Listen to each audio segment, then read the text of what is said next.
राम जय जय राम। श्री राम जय जय राम। श्री राम जय जय राम।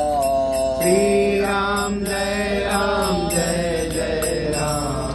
रघुपति राघव राजा राम। रघुपति राघव राजा राम।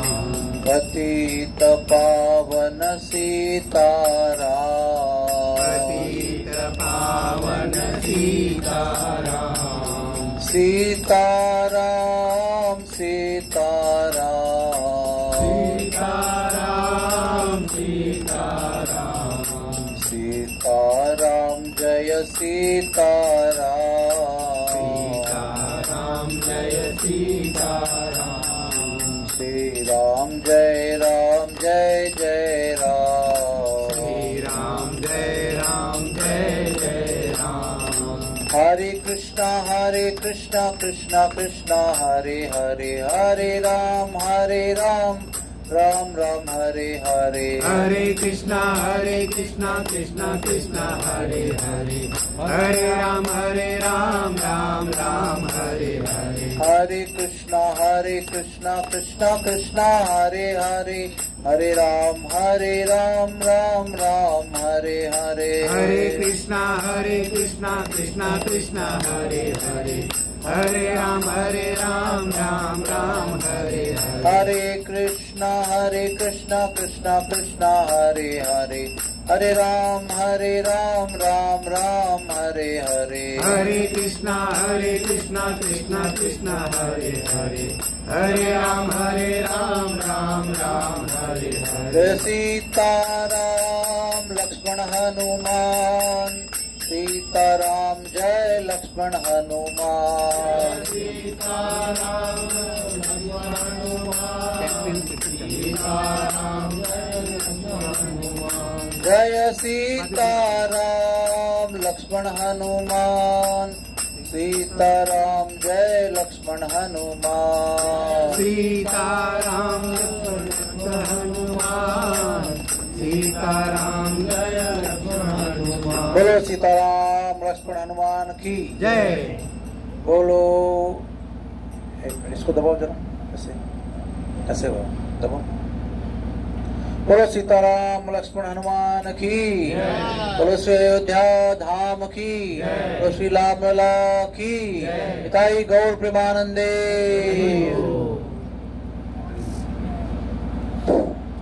ओम नमो भगवते वासुदेवाय। ओम नमो भगवते वासुदेवाय।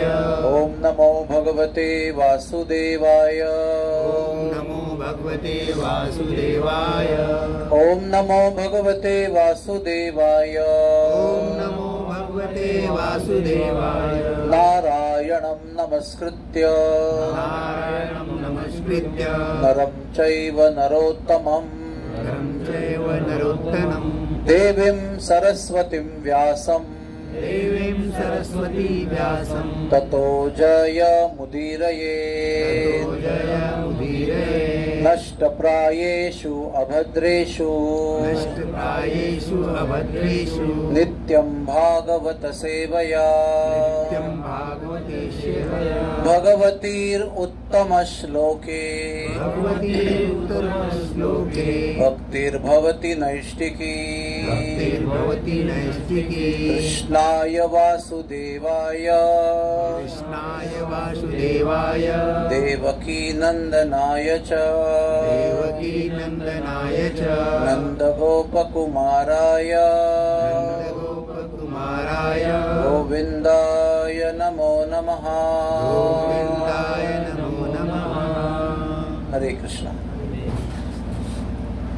तो आप सबका बहुत बहुत धन्यवाद है, बहुत बहुत स्वागत है, अभिनंदन है कि आज 22 जनवरी 2024 के इस पवित्र दिवस में अयोध्या धाम में श्री रामलला की मूर्ति की प्रतिष्ठापना हो रही है और हम इस समय अयोध्या की भूमि में उपस्थित है। यह हमारा परम सौभाग्य है रामलला का दर्शन हो या ना हो, भविष्य में होगा, लेकिन इस समय पर इस पवित्र भूमि में हम उपस्थित हैं, ये हमारे लिए सबसे बड़ी भाग्य की बात है। पता नहीं कितने जन्मों के पुण्य अभी फलित हो गए हैं। और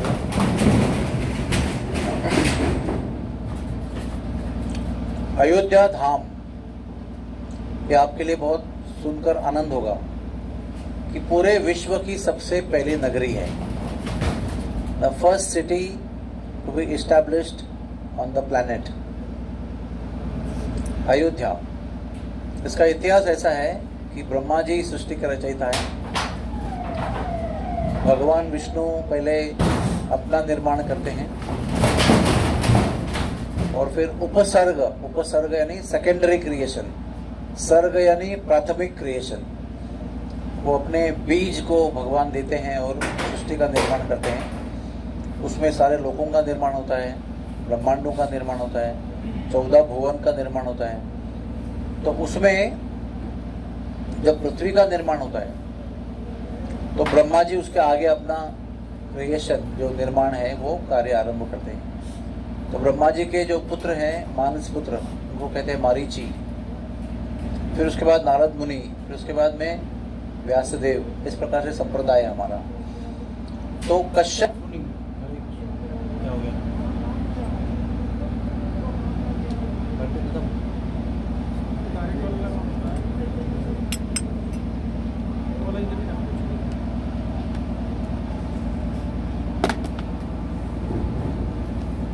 पॉज करो इसको। हरे कृष्णा हरे कृष्णा। जब ब्रह्मा जी ने कश्यप मुनि के द्वारा पुत्र का निर्माण किया, जिसका नाम है वेवस्वाल, सूर्यदेव, ये कश्यप मुनि के पुत्र हैं। तो सूर्य के पुत्र है मनु, इनका नाम है वैवस्वत मनु। विवस्वान के पुत्र वैवस्वत मनु। तो वैवस्वत मनु को ब्रह्मा जी ने पृथ्वी पर साम्राज्य प्रस्तापित करने के लिए भेजा। आपको ध्यान में आया ना? ध्यान से सुनना, बहुत कथा बहुत रोचक है। तो ब्रह्मा जी, मारीची, कश्यप, सूर्य और सूर्य के पुत्र वैवस्वत मनु, इनको पृथ्वी पर पहला राज्य जमाने के लिए भेजा। तो वैवस्वत मनु जब आए तो उन्होंने भगवान से प्रार्थना की, ब्रह्मा जी से, कि राजा को पुरोहित होना बहुत जरूरी है। बिना पुरोहित का राजा निरुपयोगी होता है, बिना पुरोहित का गृहस्थ भी निरुपयोगी होता है। हर एक गृहस्थ को भी एक पुरोहित होना चाहिए अपना, जो धार्मिक विधि करने के लिए सहायता करे। तो ब्रह्मा जी ने वशिष्ठ मुनि, जो उनके खुद के पुत्र हैं, वशिष्ठ मुनि कौन है? ब्रह्मा जी के पुत्र हैं। तो सृष्टि के निर्माण काल से वशिष्ठ मुनि हैं। तो वशिष्ठ मुनि को उन्होंने कहा कि आप जाओ और उनके पुरोहित बनो। तो वशिष्ठ मुनि ने कहा मैं नहीं जाऊंगा, क्योंकि पृथ्वी पर कौन जाएगा? यहाँ पर लोग बहुत बदबू वाले होते हैं, बहुत पापी होते हैं। हाँ, बहुत सारे नेगेटिव चीजें हैं पृथ्वी के विषय में, हम नहीं जाएंगे वहाँ पर, हम आपके ब्रह्मा लोक में ही अच्छे हैं। लेकिन ब्रह्मा जी ने उनको एक बहुत सुंदर बात बताई। जिस बात को सुनकर ब्रह्मा जी राजी हो गए कि हम आएंगे पृथ्वी पर। तो कौन सी बात है? उन्होंने कहा कि ये जो मनु है, वैवस्वत मनु, इनके ही वंश में एक दिन हमारे प्रभु विष्णु भगवान राम के रूप में जन्म लेंगे, दशरथ महाराज के परिवार में। तो दशरथ महाराज ये मनु के वंश में होंगे, मनु सूर्य के वंश में होंगे, क्योंकि सूर्य के पुत्र हैं तो सूर्यवंशी हो गए। तो सूर्यवंशी गोत्र में, परंपरा में राम जन्म लेंगे। तो इनका सीमंतोन्नयन संस्कार, जात संस्कार, मेधा संस्कार, अन्नप्राशन संस्कार, नामकरण संस्कार, उपनयन संस्कार, यहाँ तक कि विवाह संस्कार भी आप ही करेंगे। तो इस बात पर वशिष्ठ मुनि तुरंत राजी हो गए। ये संतों का जो व्यवहार है ना, बहुत समझना आवश्यक है। संत लोग हर काम करेंगे अगर उससे भगवान का रिश्ता होगा तो, और ऐसा कोई काम नहीं करेंगे जो कितना भी बड़ा हो, यश देने वाला हो, कीर्ति देने वाला हो, वो नहीं करेंगे अगर वो भगवान से जुदा हो। तो उनका काम तो पौरोहित्य करने का था, लेकिन बिना मतलब का पौरोहित्य करना उनको इच्छा नहीं थी पृथ्वी पर जाके। लेकिन जब भगवान के विषय में भगवान का संस्कार करने का मौका मिलेगा सेवा के रूप में, तुरंत राजी हो गए और वो पृथ्वी पर आ गए। अभी जोड़ी होगी ना राजा और पुरोहित की। राजा और पुरोहित ने लोगों ने सोचा कि अभी राज्य भी होना चाहिए ना, तो सबसे बड़ी राज्य कौन सा होगा? तो राजा ने कहा कि हमें अयोध्या का राज्य चाहिए, जो दिव्य लोक में विराजमान है। तो दिव्य लोक से अयोध्या को नीचे विराजमान करने के लिए फिर तप किया, दोनों ने मिलकर तप किया, ब्रह्मा जी को प्रसन्न किया। ब्रह्मा जी ने कहा कि अयोध्या नगरी को नीचे लेके आओ। तो ब्रह्मा जी ने कहा कि अयोध्या नगरी दिव्य नगरी है, पहले मैं भगवान को प्रार्थना करता हूँ और भगवान का सुदर्शन चक्र मंगाता हूँ। तो भगवान से प्रार्थना की गई, विष्णु भगवान ने अपने चक्र देने के लिए वो राजी हो गए और भगवान का सुदर्शन चक्र जो है वो पृथ्वी पर भेजा गया। और फिर वो जब ही इस स्थान पर विराजमान हो गया तो विमान के रूप में अयोध्या को उस पर विराजमान किया गया। अभी आप पृथ्वी पर नहीं है, अभी आप सुदर्शन के ऊपर अयोध्या नगरी नाम के विमान पर विराजमान है। ये पृथ्वी पर स्पर्श करके नहीं है, पहले चक्र है, उसके ऊपर अयोध्या नगरी है। फिर अभी राजा हो गए, पुरोहित हो गए और नगरी भी हो गई। तो कहते नगरी जब होती है तो उस पर भगवान होने चाहिए पूजन करने के लिए। जैसे घर में भगवान के बिना घर को कोई अर्थ नहीं है। अगर घर के केंद्र स्थान में भगवान को विराजमान किया है तो घर को आपके मतलब है। अगर आपके घर में देवघर ही नहीं है, भगवान का देवालय नहीं है, तो हमारा घर यूजलेस है। तो फिर नगरी में भी भगवान का निवास स्थान होना चाहिए, भगवान को प्रस्थापित करना चाहिए। तो फिर उन्होंने ब्रह्मा जी के लिए तप किया। फिर ब्रह्मा जी प्रसन्न हो गए क्योंकि वशिष्ठ मुनि ने उनको एक गुप्त बात बताई थी कि ब्रह्मा जी के पास में स्वयं रंगनाथ का विग्रह है। अब ये उनके पास कैसे आया? जब सृष्टि का निर्माण हुआ तो ब्रह्मा जी ने भी अपना कार्य करने के लिए भगवान को पुकारा कि आपका कुछ विग्रह होगा तो आपकी पूजा करके मैं आपकी सेवा करूंगा निर्माण करने की। तो भगवान ने रंगनाथ के रूप में अपना विग्रह उनको दिया, जो श्रीरंगम में विराजमान है, रंगनाथ जी महाराज। तो रंगनाथ जी का रहस्य जो है वो वशिष्ठ मुनि ने किसको बताया? राजा मनु को बताया। मैं बीच में प्रश्न पूछूंगा कि आप मेरे ट्रैक पे हो कि नहीं। वशिष्ठ मुनि ने बताया कि ब्रह्मा जी के पास भगवान का दिया हुआ रंगनाथ जी का विग्रह है। तो फिर उन्होंने तप किया और फिर ब्रह्मा जी को प्रसन्न किया। और ब्रह्मा जी बोले क्या चाहते हो भी आप? तो कहते आपका रंगनाथ जी का विग्रह हमको चाहिए। ब्रह्मा ने कहा नहीं नहीं, वो तो मेरा पूजनीय विग्रह है, मैं पूछता हूँ, मैं कैसे आपको दूंगा? तो बहुत बार बहस हो गई। तो फिर आखिर निर्णय ऐसा हुआ कि जिन भगवान को आप मांग रहे हो उन्हीं को हम पूछेंगे कि उनकी इच्छा क्या है।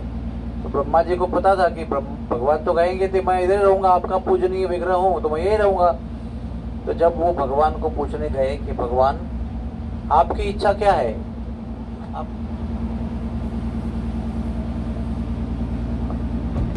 तो भगवान ने उनको सबको धक्का दे दिया, आश्चर्य का धक्का दे दिया। कहते हैं कि मैं इसी क्षण का प्रतीक्षा कर रहा था कि कब मैं पृथ्वी पर जाऊं और वहां पर विराजमान हो जाऊं। मैं मनु के लिए ही नीचे आने के लिए यहाँ पर आके बैठा था और आपके पास तब तक रहने की इच्छा थी जब तक नीचे की तैयारी न हो जाए। तो ब्रह्मा जी को बड़ा आश्चर्य हुआ, लेकिन भगवान की इच्छा शिर सावंत मानकर फिर रंगनाथ जी पृथ्वी पर आए। तो विश्व का सबसे पहला राजा कौन था? वैवस्वत मनु, विवस्वान का पुत्र मनु। क्योंकि ऐसे क्यों बोल रहा हूं मैं? क्योंकि 14 मनु हैं, सावर्णी मनु, चक्षुषा मनु, ऐसे बहुत सारे मनु हैं। और 14 मनु का जो जीवन काल है वो मिलकर ब्रह्मा जी का एक जीवन काल बनता है। तो ये विवस्वान के पुत्र मनु पृथ्वी के सबसे पहले राजा। पृथ्वी के सबसे पहले पुरोहित कौन है? वशिष्ठ मुनि। पृथ्वी की सबसे पहले नगरी कौन सी है? अयोध्या नगरी। और सबसे पहले भगवान पृथ्वी पर कौन से प्रस्थापित हो गए? जोर से बोलो। रंगनाथ जी भगवान। इस तरह से पृथ्वी पर एक चारों युद्धि प्रस्थापित हो गई। ये हमारे लिए बहुत बड़े गर्व की बात है। आपने कई पोस्टर में पढ़ा होगा, विश्व की प्रथम नगरी अयोध्या में आपका स्वागत है, ऐसा लिखा होगा, आपके बाजू में पोस्टर लगे हुए। तो ये इसका इतिहास है। अभी वशिष्ठ मुनि का जो वैशिष्ट्य है वो ये है कि वशिष्ठ मुनि सृष्टि के निर्माण के काल से हैं और सबसे वयोवृद्ध हैं, क्योंकि ब्रह्मा जी के पास भी थे वो। जब ब्रह्मा जी ने उनको जन्म दिया तब से लेकर ब्रह्मा जी के पास है वो, और उसके बाद में कई कई पीढ़ियां गुजर गई है। उसके बाद में राजा अज आए हैं। राजा अज ने दशरथ को जन्म दिया है और दशरथ ने राज्य किया है। उसके बाद प्रभु रामचंद्र आए हैं। ठीक है। इस बीच में इस कुल में रघु नाम के राजा ने भी जन्म लिया है, जिसके कारण राम को रघुवीर, रघुपति, राघवेंद्र, रघुवंशी, राघव ऐसे नाम से जाना जाता है, क्योंकि रघु राजा सूर्यवंश में जन्म लिए। जैसे वशिष्ठ मुनि बहुत वयोवृद्ध हैं, रावण भी बहुत उम्र से बड़ा था। प्रभु राम के जन्म होने के कई कई हजारों साल पहले रावण का जन्म हुआ था। ये भी एक विशेष बात है। ऐसा नहीं कि प्रभु राम का जन्म हुआ फिर रावण का जन्म हुआ। रावण का जन्म बहुत बहुत बहुत पहले हुआ है। नेपाल में एक जगह है जिसका नाम है पोखरा। कितने लोगों को पता है? पोखरा में आगे पहाड़ में जाएंगे तो पुलत्स्य मुनि का आश्रम है, जो रावण का जन्म स्थान है। दो ऋषि थे, पुलहा ऋषि और पुलत्स्य ऋषि। तो पुलत्स्य ऋषि को दो पत्नियां थी। एक पत्नी से कुबेर का जन्म हुआ, जो लक्ष्मी की पूजा करके देवताओं का धन की देवता बना, यानी कोषाध्यक्ष बना, तिजोरी, फाइनेंस मिनिस्टर, धन कुबेर बना। वो देखकर जो पुलत्स्य मुनि की दूसरी पत्नी थी कैकशी, उसको ईर्ष्या उत्पन्न हुई, द्वेष उत्पन्न हुआ। तब तक 4 बालक तो हो ही गए थे। तो उन्हें रावण को उकसाया, अरे देखो तुम्हारा सौतेला भाई कितना बड़ा हो गया है। उसके बाद पुष्पक विमान है, उसके बाद लक्ष्मी की कृपा है, सारे देवताओं का धन दौलत उसके पास में है, तुम्हारे पास कुछ नहीं, कुछ करो। तो फिर रावण और सब मिलकर तपस्या करने गए। फिर ब्रह्मा जी को प्रसन्न किया है, शिव जी को प्रसन्न किया है, और बहुत सारे वरदान मांगकर रावण उद्दंड बन गया है। बहुत पहले का जन्म है उसका। अभी मैं आज आपको इस कथा में प्रभु रामचंद्र के जन्म की कथा बताता हूँ, क्योंकि वो यहीं पर हुआ है, इसी स्थान पर हुआ है। महत्व क्या है? क्या सब जगह बताया जा रहा है? कोई राम मंदिर नहीं बोल रहे हैं, राम जन्मभूमि मंदिर, राम जन्मभूमि मंदिर, यही बताया जा रहा है। तो ये भूमि का महात्म्य है। इस भूमि पर देखो, अभी यहाँ जन्म लिया है कि वहाँ जन्म लिया है कि 100 फीट दूर लिया है, वो मतलब नहीं है। ये सारी भूमि अयोध्या भूमि है, जो दिव्य लोक से अवतरित हुई है, सुदर्शन चक्र पर विराजमान हो गई है। तो कथा ऐसी है कि दशरथ महाराज बहुत बहुत संपन्न राजा थे। उनके नगरी का नाम क्या है? अयोध्या। क्यों? कोई कारण है उसका? अयोध्या का अर्थ है कि यहाँ पर कोई युद्ध ही नहीं हुआ है, कभी भी नहीं हुआ। पूरा रामायण पढ़ लीजिए। क्योंकि राजा दशरथ और उसके पहले वाले राजा जो थे इतने पराक्रमी थे कि अयोध्या का साम्राज्य, यहाँ तो राजधानी थी अयोध्या, लेकिन पूरे विश्व का राजा थे वो। तो कहते हैं चक्रवर्ती सम्राट। और कोई भी देश इस विश्व का ऐसा नहीं था जो राजा दशरथ के विरुद्ध था, या उनके साथ युद्ध करके उनको परास्त करके उनका राज्य जो है वो अस्वीकार था, ऐसा कोई नहीं था। सब लोग जो थे वो उनकी प्रेम से मांडलिक थे। मांडलिक यानी मानने वाले थे। इसलिए अयोध्या के पूरे इतिहास में कभी भी युद्ध नहीं हुआ है, इसलिए उसका नाम है अयोध्या। इतना सब ऐश्वर्य है, मान सम्मान है, संपत्ति है, कीर्ति है, गौरव है, फिर भी राजा के लिए एक दुख का कारण क्या है? संतान, पुत्र नहीं है। संतान तो थी उनको, पुत्र नहीं है। पुत्र की जरूरत क्या है? क्योंकि आगे का राज्य संभालने के लिए पुत्र चाहिए। एक संतान उनको हुई थी जिनका नाम था शांता, कन्या हुई थी, कन्या। अगर आप लिखेंगे तो आप याद रहेगा, आपको सब लोग बम्पर चला जाएगा। तो शांता नाम की कन्या उनको हुई थी, और उनका एक मित्र था। क्योंकि ये सब जो बता रहा हूं मैं, इसका आगे कथा में लिंक लगेगा आपको। तो शांता उनकी कन्या थी, सबसे पहली, राम से भी बड़ी, और उनका मित्र था रोमपाद राजा। रोमपाद राजा उनके मित्र थे। शांता के जन्म होने के पहले उनका ऐसा वादा था कि हमारे में से जिसको भी पहले बालक होगा वो दूसरे को गोद देगा। क्या समझ में आया? जो आप और मेरे मित्र हूँ, हम दोनों को भी पुत्र नहीं पुत्री भी नहीं है, तो हमने क्या वादा किया, आप में से हम में से जिसको पहले बच्चा होगा वो दूसरे को दिया जाएगा, भेंट के रूप में संभालने के लिए गोद दिया जाएगा। तो इसमें दशरथ को सबसे पहली कन्या हुई, तो उन्होंने रोमपाद महाराज को उसको गोद में दिया, गोद दे दिया उसको, यानी क्या कहते हैं उसको, एडॉप्ट कर लिया, है ना। लेकिन पुत्र नहीं था, एक दुख था। आपको सुनकर बड़ी खुशी होगी और आश्चर्य भी होगा कि अयोध्या में कितने सालों तक उत्सव नहीं मनाया गया। आपके घर में एंगेजमेंट है, बच्चे की शादी है या घर प्रवेश है, कोई उत्सव नहीं मनाया गया, क्योंकि राजा को पुत्र नहीं है और राजा दुखी है। इसलिए प्रजा राजा पर इतना प्रेम करती थी कि कोई भी उत्सव मनाया नहीं गया। फिर एक दिन वशिष्ठ मुनि से फिर चर्चा हुई, महाराज जी संतान नहीं है, क्या करें। मंत्रिमंडल की मीटिंग बुलाई, तो उस समय वशिष्ठ मुनि ने बताया कि एक ऋषि है, उसका नाम है ऋष्यशृंग। क्या नाम बताया? ऋष्यशृंग। श्रृंग का मतलब है सिंह, और ऋषि जिसके सर पर सिंह है उसका नाम है ऋष्यशृंग। वो अगर आपके राज्य में आकर यज्ञ करता है, इसका नाम है पुत्र कामेष्टि यज्ञ। पुत्र की काम, पुत्र की इच्छा से किया हुआ यज्ञ, उसको पुत्र कामेष्टि यज्ञ कहते हैं। वो अगर यज्ञ करेगा तो आपको पुत्र, हाँ, करेगा तो आपको पुत्र की प्राप्ति होगी। तो अभी ये जो लड़का है, ये जो आपका पुत्र है, ये जो लड़का है ऋष्यशृंग, इसका थोड़ा इतिहास बताना जरूरी है, क्योंकि आपको फिर पूरी कहानी समझ में आएगी। इसके पिता का नाम है विभांडक ऋषि। क्या नाम बताया? विभांडक ऋषि। ये बहुत बड़े तपस्वी ऋषि थे, और एक बार वो तप में बैठे थे तो इंद्र को बहुत टेंशन आया, ये तप में यशस्वी होगा तो इंद्र बनेगा, मेरा पद खाली करना पड़ेगा। तो उसने एक अप्सरा को भेजा उसका ध्यान भंग करने के लिए, और उसका ध्यान भंग हुआ, लेकिन उसने कुछ किया नहीं, लेकिन उसको देखते ही उसका तेज स्खलन हो गया।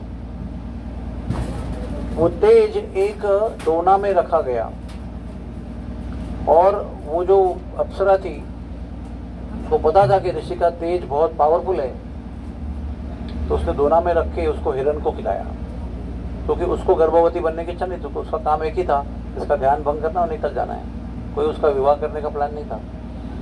तो उसने वो हिरण को खिलाया, तो हिरण ने मनुष्य बालक को जन्म दिया जिसको हिरण का सिंग था, इसलिए इसका नाम पड़ा ऋष्यशृंग ऋषि।